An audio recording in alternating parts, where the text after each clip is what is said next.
You are tuned into a special player spotlight interview on the CS Podcast.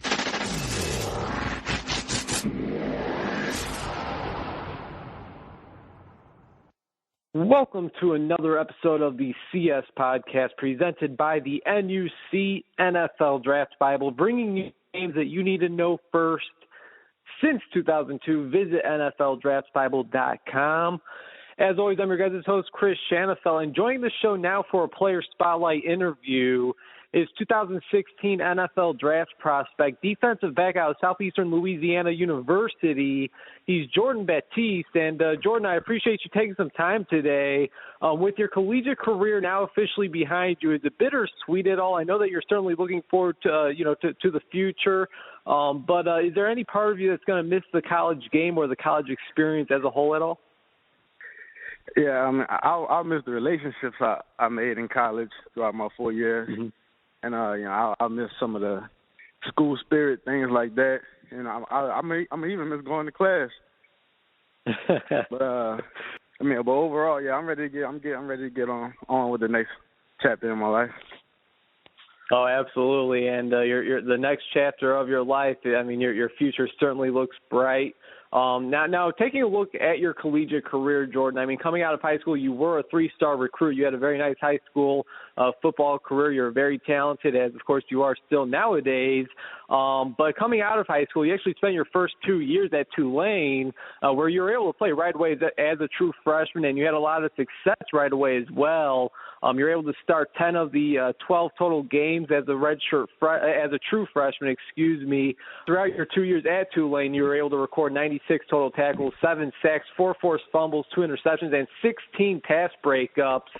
And you're really becoming one of the top defensive backs on that Tulane team. But it was after that standout sophomore season when you decided to transfer to Southeastern Louisiana. I mean, can you just talk about your experience playing at Tulane, playing at a bigger school such as Tulane, and why you decided to change schools? Playing at a bigger school at Tulane, it was a good experience, playing in front of a bigger crowd and things like that. But at the end of the day, it's still football. But there's some things I miss about playing at Tulane. Yeah, it probably had to be the bigger crowds and having early success at Tulane, and then having a transfer. It was hard for me, but I mean I know I still had a goal that I had to accomplish, and I just kept my head down, kept grinding, and now I'm in the opportunity to actually fulfill those dreams. Mm-hmm. And what would you say is the biggest difference between playing the talent that you played at while you were at Tulane and now playing at the FCS level, where there's still a ton of talent? I mean, obviously, you're playing in a very tough conference in the Southland Conference, and throughout your 2 years there at Southeastern Louisiana, I mean, you've been on kind of both sides. I mean, you've seen a lot of success as a team last season, and then this past season, you guys struggled quite a bit. So, I mean, just talk a little bit about that transition from playing over at Tulane and now playing at the FCS level at Southeastern Louisiana. Yeah, the transition wasn't hard at all. It was just learning the new defense. It wasn't hard learning that either. But the transition wasn't hard. I mean, like I said, at the end of the day, it's still football, and you have to show up and play. And whoever's playing the hardest, they're probably going to win. But the talent level, at the skill positions, it wasn't much of a drop off at all. I mean, like some weeks I faced better guys, guys who will be playing on Sundays one day, and I mean, like it was just like some of those guys could have played at the FBS level and started, but I mean, the biggest difference I noticed was probably the offensive lineman, and the defensive lineman might be a little tad bigger at the FBS level. Mm-hmm. Well, something that you said that certainly stands out is, it's just football, and so many players, so many people, they make it more difficult than it really is. And like you said, I mean, it's just football. It's still the same game, no matter what level you play at. And I got to say, Jordan, something that really stands out about your game is the way you're able to make noise in the backfield. I mean, defensive backs that are, as physical and are able to disrupt the ball carrier in the backfield, like yourself, I mean, they they don't come very often, it seems. Your first year at Southeastern, you were able to tally 51 tackles, 6.5 tackles for loss, 1 sack, 1 interception, and 5 pass deflections. Again, a very solid year, and again, that's your first year at Southeastern Louisiana as a junior. What were your expectations heading into this past season, seeing as it was your last as a collegiate athlete? Well, my expectations for myself was to, they was high. I wanted to make All-American. I wanted to do all those kind of things. I ended up making All-Conference, but my goal was to just get better every game and play hard every game and leave it all out there for my teammates and my university. So I was trying to leave my mark at Southeastern. That was really one of my biggest expectations, was to be remembered at Southeastern. And do you think you achieved that? I mean, I see you finished with 66 tackles, again, making some noise in the backfield with 7 tackles for loss, 4 pass deflections, 2 forced fumbles, and an interception. I mean, pretty solid year nonetheless. I mean, do you feel that you've left your mark there? A few years from now, people will still remember who Jordan Batiste is? Yeah, I feel like at Southeastern, people years down the road going to still maybe talk about that number 5 that was there. Because I made a couple plays, especially on the home field, that I know that stand out. Some of my teammates still reminisce about it with me and stuff like that. And overall, I mean, how would you describe your college football experience, again, beginning at Tulane, and now here we are finishing up at Southeastern Louisiana? Overall, I would have to say my college football experience was, I would have to say it was successful, and it was a lot of ups and downs. It taught me a lot about life, just being a good man, and the things it takes to be a good person.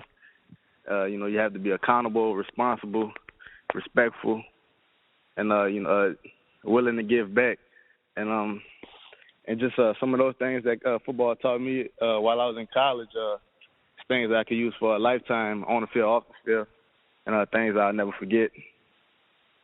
And you can't really ask for anything much better than that. Again, you guys are listening to the CS Podcast powered by the NUC NFL Draft Bible, bringing you the names that you need to know first since 2002. Visit NFLDraftBible.com. And he's the defensive back, Jordan Batiste, out of Southeastern Louisiana University, joining me here as he gets set for the 2016 NFL Draft. And Jordan, with your collegiate career officially being over, it's like you have to now get into track shape as you get ready for these pro days and any combines that you may be participating in.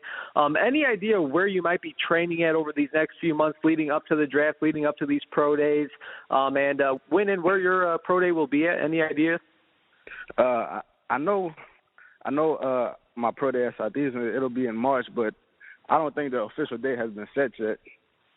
Mm-hmm. But I think I'll be preparing for that pro day at Fit Speed in Western Florida.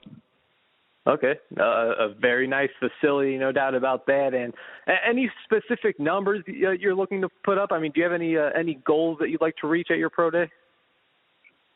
I want to run a 4.40. I would like to rep out 225 at least 15 times on the bench.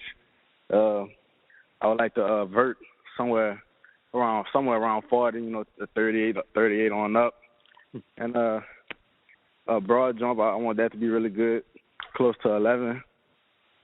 I want to do good. I want to put up good numbers. I want to catch some eyes at pro day. And obviously pro days and combines, they're critical for any prospect, but it could really do wonders for small school playmakers like yourself. Now, I do see that the school, Southeastern Louisiana, they have you listed at 5'11", 185 pounds. Is that accurate? Yeah, it's a little accurate, but honestly, I'm a 5'9", 185. Okay. Well, again, you guys are listening to the CS Podcast powered by the NUC NFL Draft Bible. Again, bringing you the names that you need to know first since 2002. And this is certainly a name that you need to write down as we get closer and closer to the 2016 NFL Draft. He's the defensive back, Jordan Batiste, out of Southeastern Louisiana. And I mentioned, you're playing in a pretty tough conference in the Southland Conference. It's really no joke. Just yesterday, actually, I had Central Arkansas defensive end Jonathan Woodard on. So some nice talent in the SLC, and of course you did play against some of the best when you were over at Tulane. But if you had to single out one player, I mean, who would you say is the best player that you've gone against over these last 4 years? It'll probably be a tie between two guys. It'll be Dante Moncrief when he was at Ole Miss. I had my hands full my freshman year with him, and and then Justin Hardy. I played him 2 seasons. He was at ECU. Mm-hmm. Yeah, I think he was like the career leader in receptions for college or something like that. Yep. Yeah, that's exactly right. The leader in FBS history. Yeah, I mean, certainly, and obviously 2 guys that went on to get drafted, and they're currently playing in the NFL. So cannot go wrong with that. Some of the best in the country, no doubt about it. Now, I mentioned that the talent in the Southland Conference in the FCS. Talk about one of your teammates, and Harlan Miller. He's a part of that secondary that you've played in for the last 2 seasons. I mean, how good is that player? How were you guys able to bounce off of each other and kind of help each other out? Again, as I said, I mean, you guys were both partners in that Southeastern Louisiana secondary. Yeah. Well, it started when I transferred.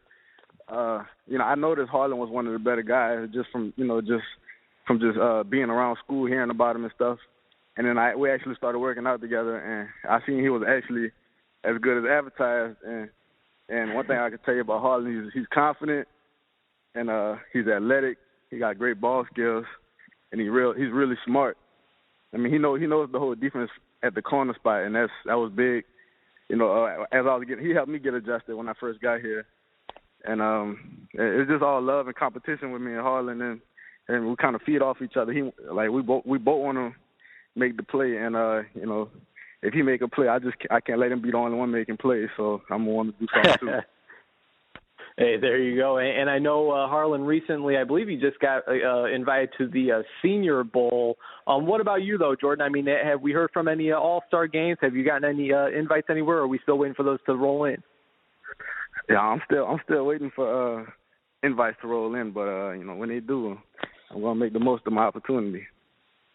Hey, no doubt about it. You have to. Now, taking a look back into your game, I mean, what would you say is your biggest strength as a defensive back? I mewhat has allowed you to have success, high level of success at that while you're at Tulane and, of course, now these last 2 years at Southeastern Louisiana? What would you say is your biggest strength? And what do you feel is, I wouldn't say a weakness, but what do you feel is something that you need to work on?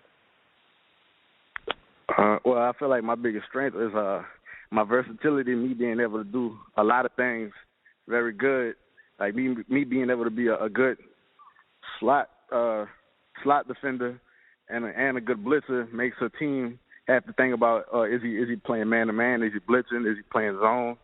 It makes it since I have success with blitzing also, I mean they have to take into account that I can't blitz and force a fumble and do stuff like that, And me being able to be a great cover guy too, that's another tool that helped me to be a successful college football player. And probably my biggest weaknesses, my biggest weakness might be I need to maybe get my cardio up so I could play harder for longer maybe. All right, and as you mentioned with your strength, Jordan, I mean, very versatile. The opposing team, the opposing offense has to watch out where you're at on defense, and not only can you lay a hard hit and force a fumble, but you can certainly cover some guys as well and make an interception when needed. Now, just a few more questions for you, and then I'll let you go. I really do appreciate your time. For those who may not be too familiar with your game, if you would compare yourself to somebody currently playing in the NFL, who do you think that would be and why? I would have to say Tyrann Mathieu because he can play outside, inside, on the roof. He can blitz. He can do a lot of things well. And the opposing team always has to know where he's at. And I think opposing teams, when I play them, they have to do that same thing when I'm on the field. So I think me and Tyrann are a lot alike in that sense. I've interviewed many defensive backs. It's, cornerbacks, safeties. It's probably the position I interview the most players at Jordan. And I got to say, that's probably the number one answer right there, Tyrann Mathieu. And I don't blame any of these guys. It's a perfect player that you want to mold your game after. And if you could play like him, if you have the same style of play like the Honey Badger, I think you're certainly going in the right direction. Now, switching gears here really quick, Jordan, I know that you recently signed with iAthletes. I mean, can you talk about that whole process, signing with an agent, and why do you feel that the good people over at iAthletes are the best to represent you? I chose iAthletes because Dave Schumann, he reached out to me after the season, and I remembered him because I went to a national underclassmen combine like in 9th grade, and I won like number one corner at the top prospect camp, and I seen that I remembered Mr. Schumann from those camps, so I knew he seen potential in me, and I really liked that about him, and then he reached out to me again like he'd been keeping an eye on me, and I kind of thought that was cool. So I was familiar with him, and then the more I talked to him, the more comfortable I got with him, and he got me to sign with iAthletes, and I think it was a great decision, and I'm glad to have that part of my story done. Yeah, absolutely. Yeah. So it sounds like you and Dave go way back, and I think you're in great hands. No doubt about it. I've been connected with Dave Schumann for a little while now as well, and again, I think you're in great hands with Dave and iAthletes. And final question for you, Jordan. Let's say there's an NFL general manager listening to this very interview. Why should he want the defensive back out of Southeastern Louisiana University, Jordan Batiste, a part of his team? Because you're gonna get a tough defensive back, a quick one, one that loves to tackle, not afraid to tackle anyone, one that can cover, one that can make plays on the ball, and you're gonna get one that's gonna show up to practice every day, ready to work, every week ready to play, and you're gonna get one that wants to win, that loves to win, and he doesn't like anything but winning. Hey, there you go. And you know what? I'm going to be keeping an eye out for you, Jordan. I'm going to, be calling you Honey Badger 2.0. I mean, you even got the Louisiana roots. You know what? Again, Jordan, it's been a pleasure chatting with you. I really do appreciate your time, and certainly wishing you all the best as you get ready for the 2016 NFL Draft, man. All right, thank you.